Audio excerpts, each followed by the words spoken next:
നിന്റെ പ്രശ്നം എന്തുവാ? എൻ്റെ പ്രശ്നം ഇത്ര നേരം നിങ്ങൾക്ക് മനസ്സിലായില്ലേ? എന്തുവാ?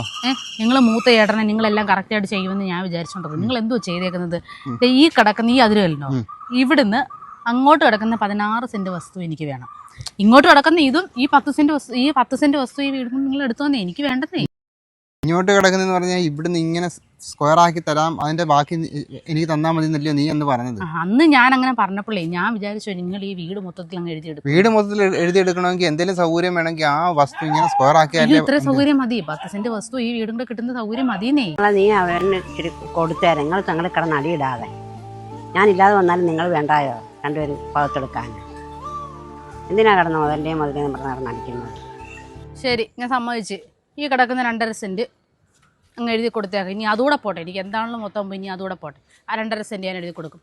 പക്ഷേ അമ്മയുടെ പേര് കിടക്കുന്ന 5 ലക്ഷം രൂപ ഉണ്ടല്ലോ, 5 ലക്ഷം രൂപയ്ക്കകത്ത് പകുതി പൈസ. 5 ലക്ഷം രൂപയ്ക്കകത്ത് പിടിക്കുന്നുണ്ട്. 5 ലക്ഷം രൂപയ്ക്കകത്ത് ഞാനിവിടെ കുറെ പൈസ. അയ്യോ, നിങ്ങൾ കുറെ അടച്ച. അമ്മ ജോലിക്ക് പോയി അമ്മയുടെ പെൻഷൻ കിട്ടിയത് കൊണ്ട് അമ്മ അടച്ച പൈസ ഞാൻ കുറച്ച് പൈസ അടച്ചിട്ടില്ല. അമ്മയുടെ ചോദിച്ചു, അതിനകത്തൊന്നും പൈസ ഒന്നും തരത്തില്ല. അയ്യോ, അമ്മ എല്ലാവരും മോനെതിരായിട്ട് വല്ലതും പറയുമോ? അമ്മ മോനെതിരായിട്ട് പറയത്തില്ല. മോളെ അങ്ങ് തഴഞ്ഞിട്ടേക്കുവാ, മോനെ അങ്ങ് പൊക്കിക്കൊണ്ട് നടക്കുക. എൻ്റെ പേര് കിടക്കുന്ന പൈസ എടുത്ത് നിങ്ങൾ രണ്ടുപേരുടെ പകത്തിടും. പപ്പാതി ഞാൻ രണ്ടുപേരും അങ്ങോട്ടും ഇങ്ങോട്ടും ഇടും.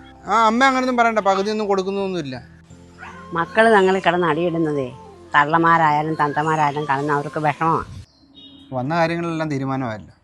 ചുമ്മാ അതൊന്നും അല്ലല്ലോ, എനിക്കിവിടെ അവകാശപ്പെട്ട സാധനമല്ലയോ ഞാൻ ചോദിച്ചത്. എല്ലാവർക്കും അവകാശമുള്ള, എന്നാലും ഈ സൈസ് അവകാശം ഒന്നും കൊണ്ടുവരരുത്. പിന്നെ അല്ലാതെ തരത്തില്ലാത്തതുകൊണ്ടാണ് അവിടെ കുടിച്ചു. ഒരു കാര്യം ചെയ്യ്, വന്ന കാര്യം തീരുമാനമായെങ്കിൽ അമ്മയുടെ കാര്യം കൂടെ തീരുമാനമാക്കിയിട്ട് പോയാൽ. അമ്മയുടെ കാര്യം എന്തോ തീരുമാനമാക്കാൻ? അമ്മയുടെ കാര്യം തീരുമാനമാക്കണ്ടായ പിന്നെ എന്തോ കാര്യം?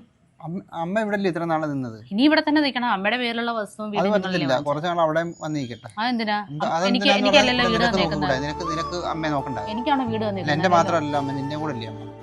എൻ്റെ പേര് കിടന്ന് നിങ്ങൾ രണ്ടുപേരും അടിയിടേണ്ട കാര്യമൊന്നും. പണ്ട് എൻ്റെ കൂടെ കിടക്കുന്നതിന് നിങ്ങൾക്ക് രണ്ടുപേർക്കും അടിയായിരുന്നു. എൻ്റെ കൂടെ കിടക്കണം, അമ്മയുടെ കൂടെ കിടക്കണം എന്നും പറഞ്ഞ് അടിയായിരുന്നു.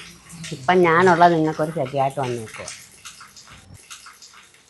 ഇനി ഇതിൻ്റെ പേരിലും കൂടെ അടിയൊക്കെണ്ട. കുറച്ച് നാൾ അമ്മ എൻ്റെ കൂടെ വന്ന് നിൽക്കട്ടെ. കുറച്ച് നാളൊന്നുമല്ല, 6 മാസം അവിടെ നിർത്തണം. ഞാൻ 6 മാസം നോക്കിക്കോളൂ.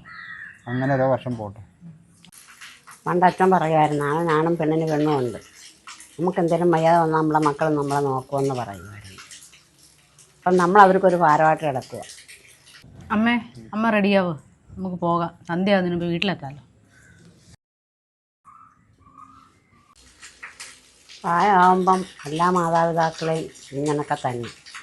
ചിലവർ കാണും, മൂറ്റാ ചിലതിന് 1 2 കാണും നോക്കുന്ന മക്കൾ, ബാക്കിയുള്ള എല്ലാം ഇതൊക്കെ തന്നെ.